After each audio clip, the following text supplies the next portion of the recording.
Bonjour Fabrice, qu'est-ce que tu veux réaliser, bien que comme c'est une très grande continuité, je crois que c'est cette force, mais qu'est-ce que tu comptes réaliser, sur quoi tu comptes mettre l'accent pendant cette année de présidence qui te reste? Oui. Au niveau du plan, eh bien, nous devons continuer à progresser sur ces points-là.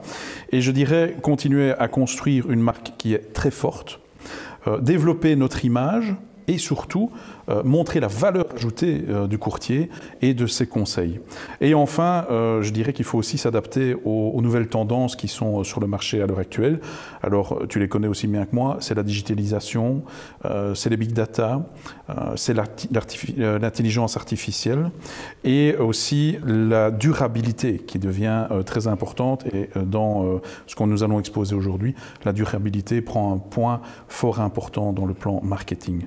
Le digital, l'intelligence artificielle, on en a parlé, la réglementation, la durabilité, ce sont des matières quand même très complexes et nouvelles. On a à faire, et c'est la force du courtage, c'est sa diversité, sa taille, de petite taille, proche des gens, proche du terrain, la proximité. Tout ça, c'est important, mais ça veut aussi dire qu'on doit donner à cette structure les moyens de développer des outils modernes, de les avoir à disposition. Et prends comme exemple, donc le courtier figital, durable, connecté, c'est l'avenir, mais il faut aider.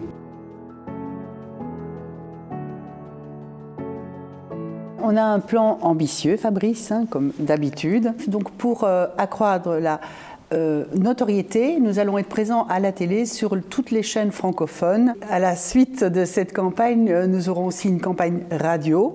Et là, nous sponsorisons la météo, c'est d'actualité. Pour commencer l'année, pendant la période du Salon de l'Auto, eh bien, on a prévu de commencer la campagne avec la mobilité.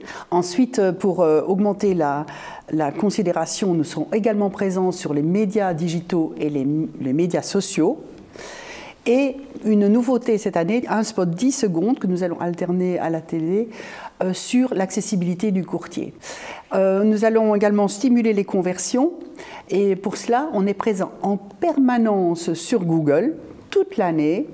Et une nouveauté aussi, c'est que nous allons faire de la publicité sur Google. Nous allons également mettre le message de la disponibilité et de l'accessibilité sur Google tout au long de l'année. Donc on va vraiment être sur tous les médias sociaux. Oui. Et est-ce que tu prévois encore quelques innovations pour Alors, cette année? quelque chose de tout à fait nouveau. Nous allons tester les influenceurs. Alors les influenceurs, c'est tout à fait nouveau pour atteindre les jeunes. Et donc on espère ainsi attirer de nouveaux clients jeunes et de nouveaux talents jeunes aussi par cette approche-là, innovatrice.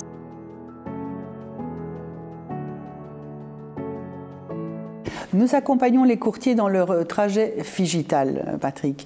Quels sont les projets en 2024? Le but est de donner une aide, un guide et surtout une explication, je pense, de tous les outils, de faire les bons choix. On va aussi continuer à développer le moteur de recherche avec, vous avez parlé des passages sur le site et des contacts importants. Je crois que c'est très très important d'être présent sur le web. Nous insistons aussi pour que chaque courtier adapte sa webpage et soit aussi présent, mais avec une page améliorée. C'est une porte d'entrée importante. Continuer à utiliser tous les outils qu'on met en place, les canaux, les campagnes, les podcasts, que tout ça soit diffusé sur vos propres réseaux sociaux et bien gérer les leads aussi qui sont quand même un volume. Il faudra améliorer, il faudra avoir plus de qualité, plus de descriptif dans les leads et une aide encore à cette gestion. C'est de canaliser, d'analyser et d'utiliser l'intelligence artificielle de la manière la plus performante possible dans toutes nos activités.